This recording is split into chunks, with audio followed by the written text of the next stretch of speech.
Good morning friends. मैं हूं ज्योतिर्मय और आप देख रहे हैं मेरा channel how to win election in India. Friends, आज हम ऐसी चीज़ के बारे में बात करेंगे जो चीज़ आज तक हमारे कंट्री में हुआ नहीं है। बाबरी मस्जिद जो 1992 में जिसको ध्वस्त कर दिया गया सुप्रीम कोर्ट के ऑर्डर से, आज वो मुद्दा फिर से खड़ा हो गया। बंगाल में जो रूलिंग पार्टी है तृणमूल कांग्रेस, उनके एक एमएलए उन्होंने क्या किया, कहा कि फिर से हम बाबरी मस्जिद की स्थापना करेंगे 6 दिसंबर को मुशीराबाद डिस्ट्रिक्ट में, बंगाल के मुशीराबाद डिस्ट्रिक्ट में। अब ये सोचते हैं कि एक्चुअली क्या है। इससे पहले भी तो बहुत सारे मुस्लिम लीडर्स हैं, पर उन्होंने कभी ये नहीं सोचा कि ये दोबारा इस चीज़ को किया जाए। तो ये क्या है ये, चलिए इस बारे में थोड़ा सा हम जान लेते हैं। पिछले 5 सालों में जब 2021 में जब इलेक्शन हुआ था, जब तृणमूल कांग्रेस ममता बनर्जी को बहुत भारी जीत मिली थी, बीजेपी को इतनी जीत नहीं मिली, कांग्रेस और वामपंथी दल जो बिल्कुल ज़ीरो पे आ गए थे, और एक नई पार्टी असाउद्दीन ओवैसी की AIMIM, उन्होंने भी कोशिश किया, पर उनको जिन्होंने जितनी जगह उन्होंने अपने कैंडिडेट खड़े किए, हर जगह उनका ज़मानत जब्त हो गया। पर पिछले 5 सालों में असाउद्दीन ओवैसी ने मुस्लिम डोमिनेटेड एरिया जो है मुशीराबाद डिस्ट्रिक्ट, वहाँ पे काफ़ी सारा उन्होंने काम किया। अब उनको लगता है कि अगर मुस्लिम लोग मुझे अगर वोट करे, क्योंकि अभी तक तो मुस्लिम जो थे या भी कांग्रेस को करते थे, फिर CPM को करते थे, अब तृणमूल कांग्रेस को करने लगे। पर उनको लगता है कि अगर उनको वोट करे तो उनको वो बंगाल से भी कुछ सीटें वो जीत सकते हैं। जैसे उन्होंने बिहार में 5 सीटें जीता हुआ है, जो कि अनएक्सपेक्टेड था। 2 बार जीता, एक बार नहीं 2 बार जीता। पर उनको रोकना बहुत जरूरी है। अब उनको रोका कैसे जाए? अब ये हुमायूं कबीर जो है, जो कह रहे हैं कि बाबरी मस्जिद की स्थापना करेंगे, वो ममता बनर्जी ने कहने पे, हो सकता है उनके कहने पे या जो भी किसी के कहने पे, वो खुद एक बाबरी मस्जिद करना चाहते हैं और खुद बनाना चाहते हैं, और खुद कह रहे हैं कि मैं अपना पार्टी बनाऊंगा। तो उसमें होगा क्या, मुस्लिम्स वोट जो है, जो बंगाल के मुस्लिम्स है, हालांकि वो चाहते तो है मुस्लिम को वोट देना, पर वो ओवैसी को नहीं चाहते हैं। और ये ऑब्वियस की बात है। देखिए, ओवैसी रहते हैं साउथ में, और हमारे कंट्री में मुस्लिम्स की जो डेमोग्राफी है, कश्मीर के मुस्लिम अलग सोचता, अलग रहन सहन है, साउथ इंडिया के मुस्लिम्स अलग सोचता, अलग रहन सहन है, गुजरात का अलग होता है, यूपी का अलग होता है, बंगाल के मुस्लिम के सोच विचार, रहन सहन, खाना पीना बिल्कुल अलग होता है। तो वो चाहते नहीं है कि ओवैसी को वोट देना, वो चाहते हो किसी मुस्लिम कैंडिडेट को। तो ये हुमायूं कबीर जो है, वो खुद कह रहे हैं अपनी पार्टी बना के मैं अगर चुनाव में लड़ूंगा तो मुस्लिम्स काफ़ी सारे वोट को वो अपनी तरफ कर पाएंगे।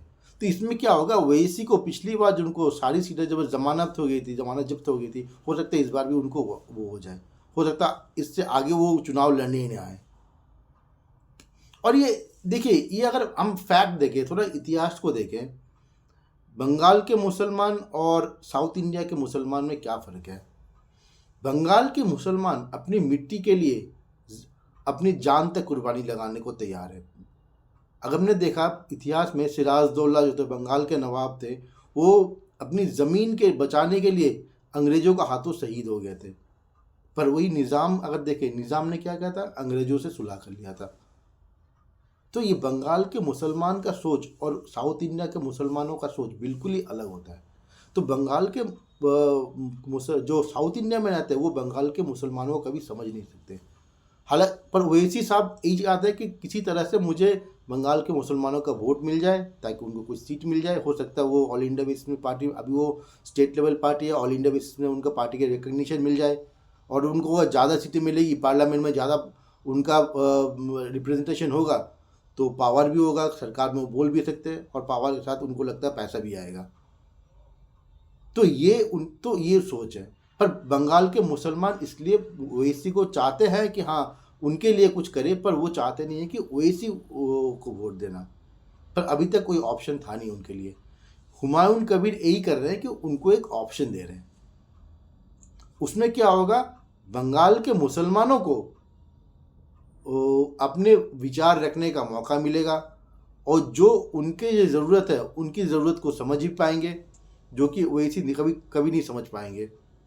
तो इधर ओवैसी को भी रोका जा सकता है ताकि वो बंगाल में हो सकता उनकी सीटें जमानत हो जाए और हो सकता आगे आगे चुनाव भी ना चुनाव लड़ने भी ना आए। और इस प्लान के लिए हो सकता है जो रूलिंग पार्टी है ममता बनर्जी या जो सेंट्रल पार्टी है बीजेपी वो भी इन्वॉल्व है इसमें। खैर ये तो बात की बात है, पर मेरा सिर्फ ये कहना है कि बंगाल के मुसलमान क्या ओवैसी को पसंद करेंगे या बंगाल के रहने वाले जो बंगाल में ज़मीन में जिन जो लोग पैदाइश है बंगाल में भरे हुए हैं ऐसा किसी नेता को पसंद करेंगे, ये सवाल है।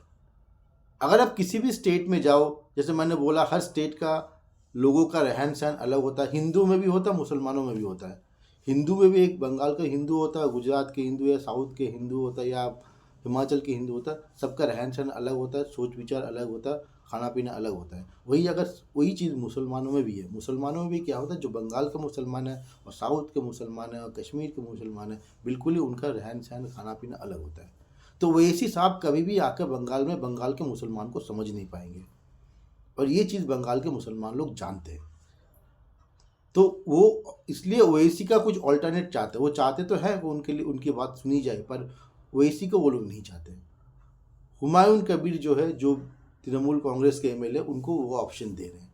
हुमायूं को उनका पैदाइश बंगाल में है, मुशीराबाद में, और उनका काफ़ी सपोर्ट भी है और बंगाल को अच्छी तरह जानते भी हैं, बंगाल के लोगों को जानते हैं, बंगाल के मुसलमानों को जानते हैं, तो वो उनको वही ऑप्शन दे रहे हैं। अब आने वाले टाइम में क्या होगा, चुनाव में क्या होगा, कौन जीतता है, किसको कितनी वोट मिलती है, तो ये तो 5-6 महीने बाद जब चुनाव होगा तभी हमें पता लगेगा। पर आज हमने कोशिश किया एग्जैक्टली ये राम जन्मभूमि बाबरी मस्जिद का जो क्या मुद्दा है और क्यों इस मुद्दे को खड़ा किया गया, और अचानक ये करीब 25-30 साल बाद फिर से आ गया है वो दोबारा। इससे पहले था नहीं, कहीं किसी भी लीडर ने इस नाम का नाम नहीं लिया कि बाबरी मस्जिद की स्थापना करेंगे।